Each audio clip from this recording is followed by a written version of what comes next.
fast. Track your career with programs tailor-made for the industry. KL Global Business School. విద్యార్థులు అనుకున్న దానికంటే ఎక్కువగా చాలా స్వచ్ఛందంగా వాళ్ళు చేస్తున్న క్రమంలో అంటే చర్య తీసుకోవాల్సిన పార్టీ కానీ ప్రభుత్వం కానీ ఆలోచిస్తుందేమని, కానీ విద్యార్థుల మీద లాఠీ చార్జ్ అయిన తర్వాత ఇప్పుడు ఆడపిల్లల్ని కూడా చూడకుండా వాళ్ళ బాధ ఏందో వినకుండా అమానుష్యంగా వాళ్ళ మీద దాడి జరిగిన తీరు చూసిన తర్వాత బీఆర్ఎస్ పార్టీగా మేము వాళ్ళకు నైతిక మద్దతు ఇవ్వాలి అని చెప్పి వాళ్ళకి సంఘీభావం తెలపాలని చెప్పి ఈరోజు కేటీఆర్ గారి పుట్టినరోజు కూడా, కాబట్టి ఇది అప్రాపరేట్ సమయం అని అనుకున్నాం. ఆయన కేటీఆర్ గారు నాట్ ఓన్లీ వర్కింగ్ ప్రెసిడెంట్, ఒక బిడ్డకు తండ్రి కూడా. ఆయన కొడుకు కూడా ఇలా డిగ్రీ చేస్తున్నాడు, బిడ్డ చదువుకుంటుంది.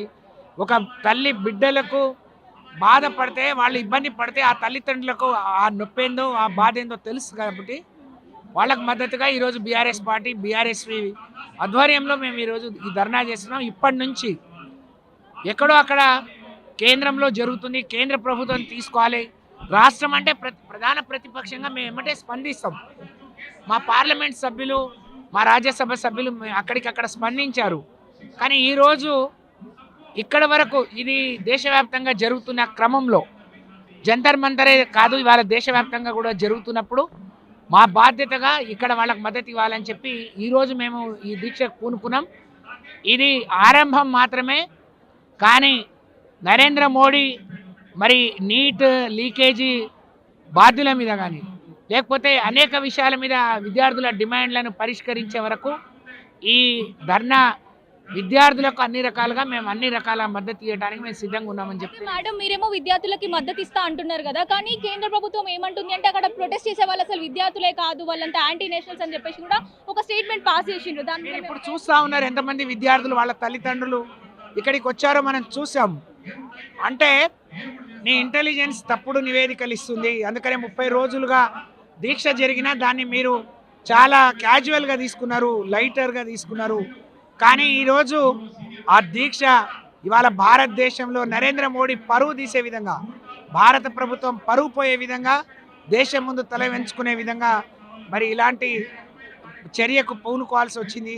ఇప్పటికైనా చేసిన తప్పుకు క్షమాపణలు చెప్పి ఆ విద్యార్థుల డిమాండ్లను నెరవేర్చమని చెప్పి నేను డిమాండ్ చేస్తా ఉన్నాను. అయితే ఈ నిరసనకి మనము అంటే కేంద్రంలో చూసుకుంటే ప్రధానంగా ప్రతిపక్షంగా ఉన్న కాంగ్రెస్ అనేది కరెక్ట్గా రెస్పాన్సిబిలిటీ తీసుకుందంటారా? కేంద్రంలో ఢిల్లీలో హైదరాబాద్లో చూస్తున్నాం, ముఖ్యమంత్రి ధర్నాలో పాల్గొన్నాడు. ముఖ్యమంత్రి రాష్ట్రానికి ఒక నియోజకవర్గానికి కాదు, వాళ్ళ నాయకుడిని అక్కడ అరెస్ట్ చేస్తే ఆయనపై కొడంగల్లో ధర్నా చేయడం అని అంటే ఇదంతా కలిసి కట్టుగా ఒక బీజేపీ చేసే పనికి కాంగ్రెస్ పార్టీ కూడా మద్దతు ఇస్తున్నట్టు కనిపిస్తూ ఉంది. దీన్ని ఈ చర్య సరి అయింది కాదు. మహేష్ కుమార్ గౌడ్ ధర్నా రాజ్భవన్ ముట్టడిస్తాడు, ముఖ్యమంత్రి ఏమో ఎక్కడో ఉంటాడు. దీన్ని ఎట్లా చూస్తారో ప్రజలు గమనించాలని నేను కోరుతా ఉన్నాను. 20 రోజుల తర్వాత రాహుల్ గాంధీ బయటకు రావడము అండ్ ఇప్పుడు 25 రోజులుగా జరుగుతున్న నిరసనలకి కూడా మన తెలంగాణ గవర్నమెంట్ నుంచి కూడా రేవంత్ రెడ్డి సైడ్ నుంచి ఎట్లాంటి రియాక్షన్ లేకుండా ఒకసారి రాహుల్ గాంధీ గారు డీటెంట్ అవ్వగానే వాళ్ళు బయటకు వచ్చి ధర్నాలు చేయడం అదంతా ఇంతవరకు కరెక్ట్ అండి? వాళ్ళు అంటే కాంగ్రెస్ పార్టీ తెలంగాణ రాష్ట్రంలో రేవంత్ రెడ్డి కానీ మహేష్ కుమార్ గౌడ్ లేదా కాంగ్రెస్ పార్టీ యావత్తు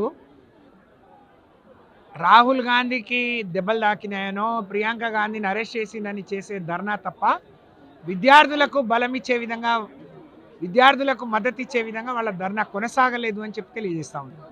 ఇప్పుడు ఒకవేళ కేటీఆర్ కనుక మాట్లాడి ఉంటే నిన్న ఏమైంది అని అంటే రేవంత్ రెడ్డి గారు మాట్లాడుతూ గ్లోబలీనా అనే ఒక సంస్థ గురించి మాట్లాడారు కదా, దానిపైన రేవంత్ రెడ్డికి బురద జల్లడం బాగా తెలుసు, తప్పుడు వార్తలు చెప్పడం. అంటే ఆయన ఒక తప్పుడు మనిషి కాబట్టి అందరినీ అదే లెక్కన చూస్తాడు.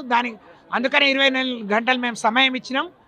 దానికి ఆయన క్షమాపణలు చెప్పకపోతే తప్పకుండా పరువు నష్టం దావా వేయబోతున్నాం.